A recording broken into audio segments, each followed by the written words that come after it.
Welcome. Welcome, everyone. I'm Angelo Robles. Today, from Boardroom to Backbone, mastering high-stake exits and infrastructure, primarily energy, behind AI. Our special guest today is Paul Burgon, managing partner of Exit Ventures. And how do you negotiate premium multiples without appearing desperate to exit as a business owner? That's the number one question everybody always asks. How do I get the best price without easily and without appearing desperate? So preparation is key, and we can go into details in terms of what that means, but preparation is probably the biggest aspect. The next is very good advisors. A very good investment banker and a very good law firm will be absolutely key in helping you get a premium valuation.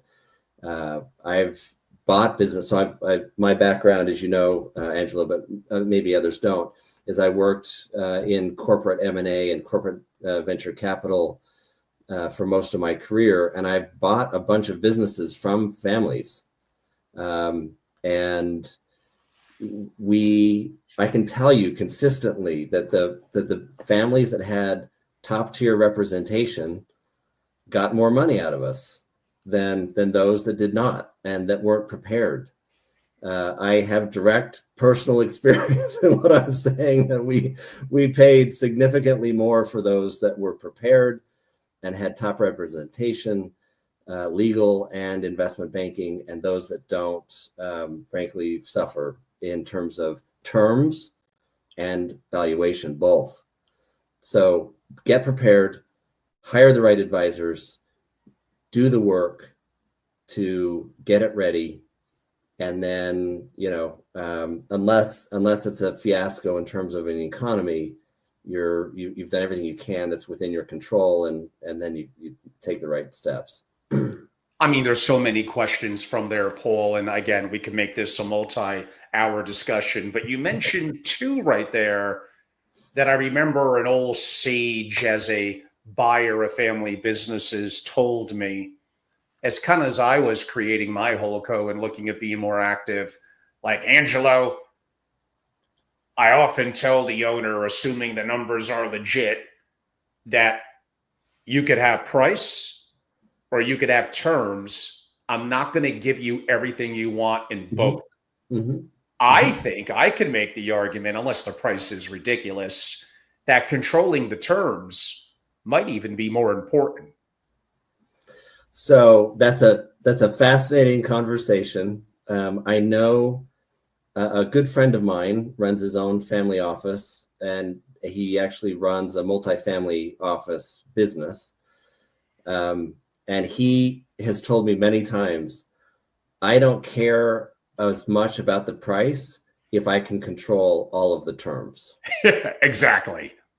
So now people will disagree with him, right? Some people will disagree with him, and reasonably so. Intelligent people can disagree on this point, and they do.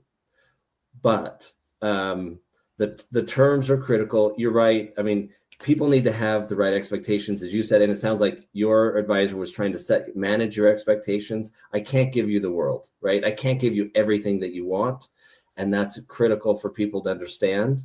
I've negotiated almost 100 transactions, both buy and sell, from the corporate perspective as well as venture capital. Me personally, Angelo, I'm not quite in the same place as my friend that I just mentioned, but I'm a little bit more balanced. I try and get the best price possible on reasonable terms. That's my general approach. I'm willing to sacrifice some reasonable terms and in order to maximize the price. And my rationale, which again some people will disagree with, is cash in the bank is cash in the bank, and then terms are built around contingencies. and probabilities and risk protection and the reasonable ability to protect the cash in the bank that I just put in the bank, right? And so I'm taking the approach of let's maximize the price on reasonable terms, and the terms represent contingencies and probabilities that in many cases won't come to pass to affect my value. And so I'm willing to take that risk because the expected value of those contingencies and probabilities are lower than the 100% chance that I have of cash in the bank. That's my approach, but again, people will disagree.